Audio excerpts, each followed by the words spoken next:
Assalamualaikum Ibu. Waalaikumsalam, Bu. Sebelumnya perkenalkan, saya Bidan Herni yang berjaga pada sore hari ini. Benar ya Bu dengan Ibu Friska? Benar.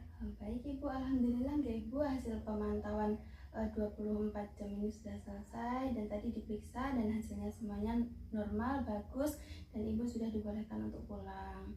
Tapi Ibu, sebelum Ibu pulang, di sini saya akan memberikan sedikit penjelasan atau pendidikan tentang masa nifas, selama nifas, kebutuhan yang harus dipenuhi dan tentang perawatan selama masa nifas. Nanti waktunya kurang lebih 15-30 menit. Apakah Ibu bersedia? Bersedia, Bu. Baik, kalau Ibu bersedia, posisinya sudah nyaman Ibu? Sudah. Sudah ya. Kita mulai ya Bu ya. Sebelum itu selama hamil pendidikan apa saja Bu yang sudah didapat? Banyak sih, Bu, tentang masa nifas, lalu gizinya seperti apa untuk memenuhi pada saat kehamilan, terus tanda-tanda persalinan dan lain sebagainya. Untuk pemenuhan nutrisi selama nifas sudah tahu Ibu? Belum, Bu. Oke, belum ya. Jadi nanti di sini saya akan menjelaskan ya Bu ya, melalui dengan media yang di laptop ini. Nanti kita baca bareng-bareng. Setelah itu nanti ada bukunya, Ibu bisa bawa pulang, bukunya dibaca di rumah.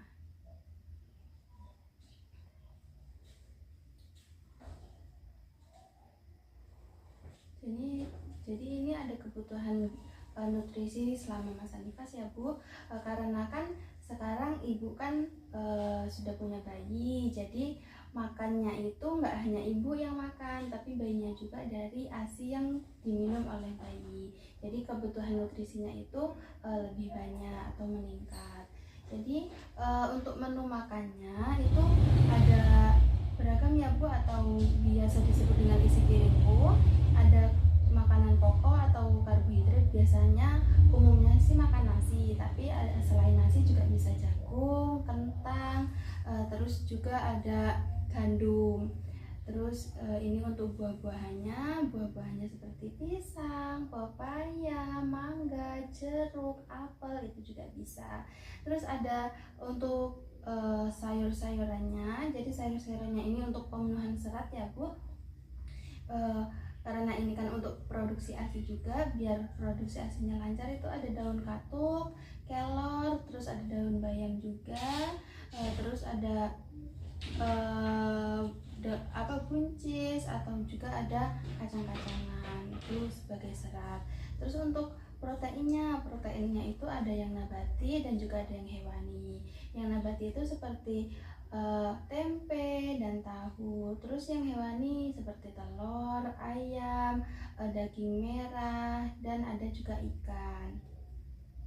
Terus untuk pemenuhan cairannya Ibu, jadi minumnya itu meningkat ya Bu, bisa sampai 14 gelas per harinya.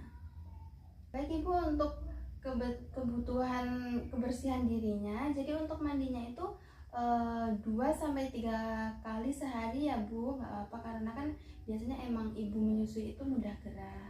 Terus juga untuk sikat giginya 2 kali sehari, pagi dan juga malam.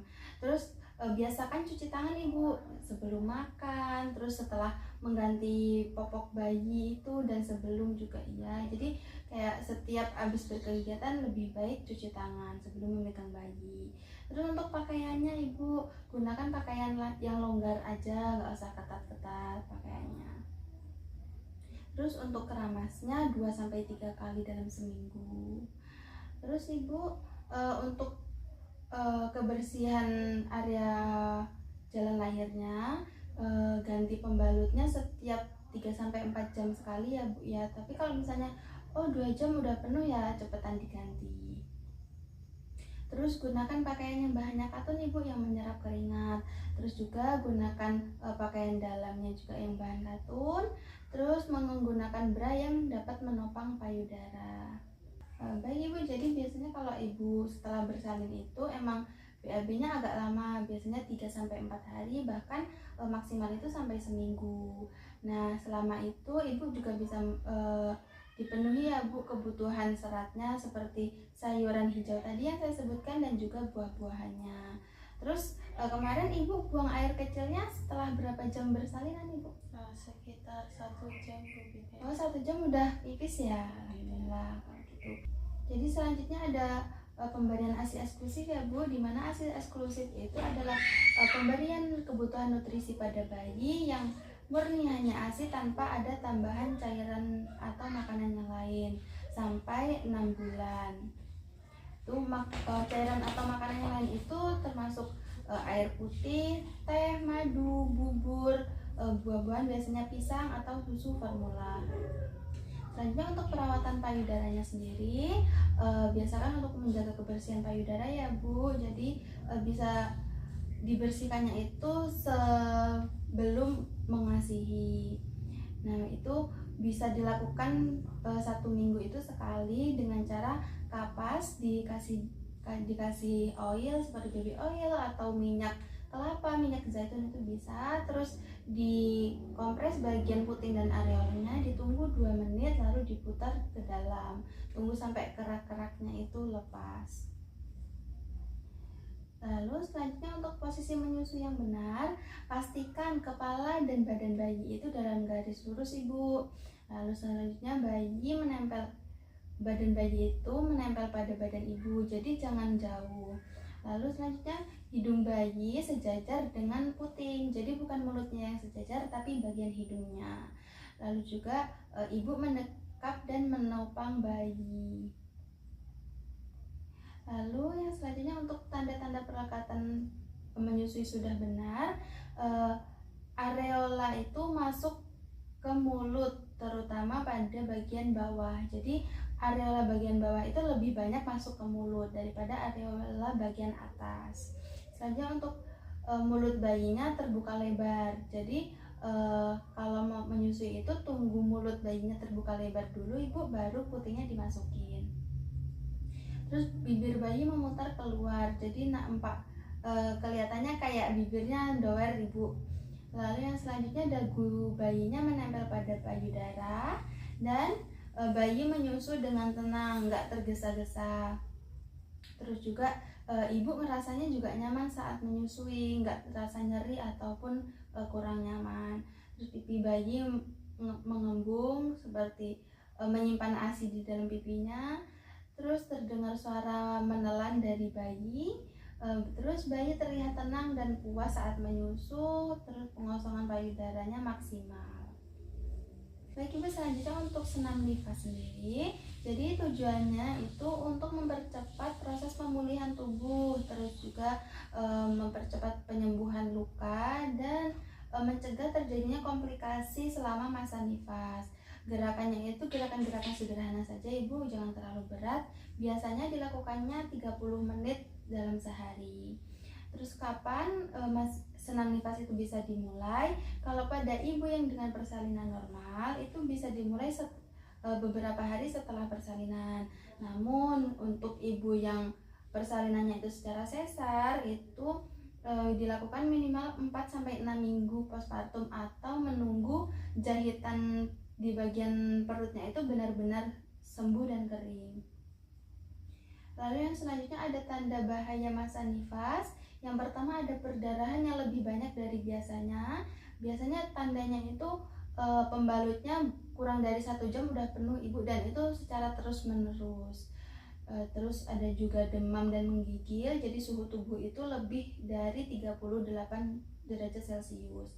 Dan juga ada nyeri hebat pada perut bagian bawah atau panggul disertai dengan rasa panas atau bengkak.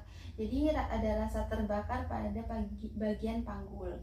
Terus juga ada darah nifas itu nanti baunya busuk ibu. Nah, terus juga biasanya warnanya kehitaman, itu juga sebagai tanda-tanda bahaya. Yang kelima ada bengkak, kemerahan atau rasa nyeri pada betis. Yang keenam ada bengkak, kemerahan dan nyeri pada payudara. Terus yang selanjutnya ada nyeri, panas dan rasa terbakar saat buang air kecil. Jadi saat buang air kecil ibu merasa bagian area vagina ibu itu rasanya nyeri atau perih. Yang selanjutnya ada sakit kepala hebat yang sampai mengganggu aktivitas, pandangan menjadi kabur, atau bahkan ibu mengalami kejang. Yang selanjutnya nyeri dada atau sesak nafas. Dan yang terakhir ada ibu merasa sedih, sulit tidur, dan muncul keinginan untuk menyakiti diri sendiri dan ataupun bayi. Itu sebagai tanda-tanda bahaya ya Bu, jangan dibiarkan. Yang selanjutnya ada perubahan psikologis. Yang pertama ada perubahan peran ibu. Jadi kan ini karena anak pertama ya Bu. Jadi yang kemarin-kemarin ibu merasa masih bebas, sekarang udah tanggung jawabnya sudah lebih. Jadi nanti ada adaptasi dari seorang wanita yang belum mempunyai anak menjadi seorang ibu. Nanti itu biasanya saat masa itu akan tumbuh rasa cemas ibu. Jadi cemas, takut nggak bisa ngerawat bayinya, terus takut kehilangan diri dia yang sebelum mempunyai anak, seperti itu. Terus juga biasanya kelelahan karena kan karena anak pertama biasanya itu masih sangat bingung ibu, kayak belum berpengalaman lah ya. Terus yang ketiga ada baby blues, itu merasa sedih setelah melahirkan. Biasanya sih 50-80% ibu yang pasca bersalin itu mengalami itu. Nanti tanda-tandanya itu perubahan mood mendadak, terus ibu merasa mudah cemas, mudah menangis, terus mudah sedih tanpa sebab, juga ada mudah marah, sulit tidur, dan kelelahan. Biasanya munculnya pada hari ketiga sampai hari kelima setelah melahirkan. Nah, selanjutnya ada depresi postpartum. Nah, jadi depresi postpartum ini yang paling berbahaya ibu, dan harus mendapatkan penanganan medis atau mendapatkan penanganan yang benar. Biasanya gejalanya itu ditandai dengan kesedihan yang terus menerus kurang lebih selama 2 minggu, terus kehilangan minat pada aktivitas yang disukai, kayak biasanya ibu suka masak atau ibu suka dandan. Nah, itu ibu menjadi benci dengan aktivitas itu. Terus juga ada perasaan putus asa atau tidak berharga, sulit terikat dengan bayi, jadi ibu merasa kurang, jadi ikatan antara ibu dan bayinya itu kurang. Terus juga ada perubahan pada makan atau tidur ekstrim, jadi ibu merasa kurang nafsu makan atau bahkan nggak pengen makan sama sekali. Terus juga ada pikiran untuk menyakiti diri sendiri maupun bayi. Jadi diingat ya Bu, kalau misalnya ibu mengalami tanda-tanda tersebut, segera datang ke pelayanan kesehatan untuk ditangani dengan baik. Lalu ibu yang selanjutnya untuk aktivitas seksualnya. Jadi kalau selama masa nifas itu nggak boleh berhubungan badan terlebih dahulu ya Bu. Ditunggu sampai 4-6 minggu setelah melahirkan atau setelah masa nifasnya itu selesai. Selain itu ibu juga perlu untuk kesiapan mental. Jadi biasanya ibu yang setelah melahirkan itu mental untuk melakukan hubungan seksualnya itu sedikit menurun. Jadi ibu harus menunggu untuk kesiapan mental ibu juga. Baik ibu, lalu untuk program keluarga berencananya, sebelumnya ibu sudah pernah ngomongin KB sama suami? Belum sih Bu sejauh ini, tapi untuk pendidikannya pada saat kehamilan itu udah pernah disampaikan sama bidan. Oh, yang disampaikan apa aja ibu? Kayak jenis-jenis KB kayak gitu sih Bu. Oh, jenis-jenisnya. Baik, nanti saya jelaskan lagi ya Bu.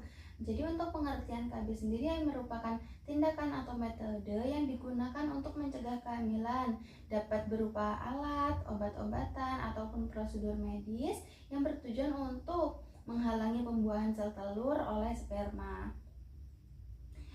Kontrasepsi juga dapat digunakan untuk menjarangkan kehamilan, jadi menjarakkan antara kehamilan pertama dengan kehamilan kedua, dan membantu atau bahkan menghentikan kehamilan sama sekali. Jadi namanya itu kontrasepsi mantap. Jadi ketika sudah kontrasepsi mantap, sudah dipastikan bahwa ibu sudah tidak bisa hamil lagi. Lalu juga ada kontrasepsi yang mencegah untuk terjadinya penularan infeksi menular seksual.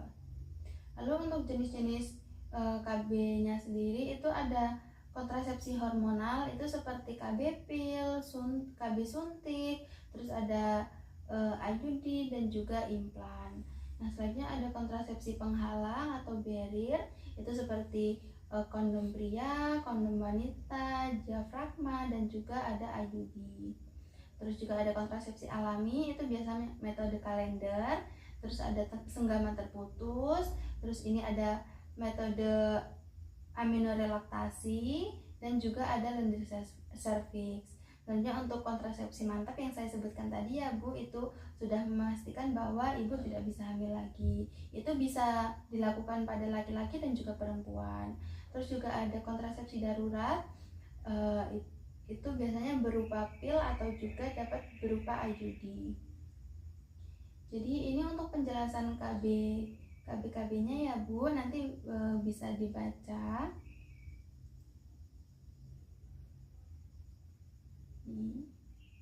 Jadi pil darurat ini tujuannya untuk mencegah kehamilan ketika ibu itu melakukan hubungan seksual tanpa alat pengaman, atau ibu menggunakan KB pil tapi ibu lupa minum pas hari itu, terus ibu melakukan hubungan seksual.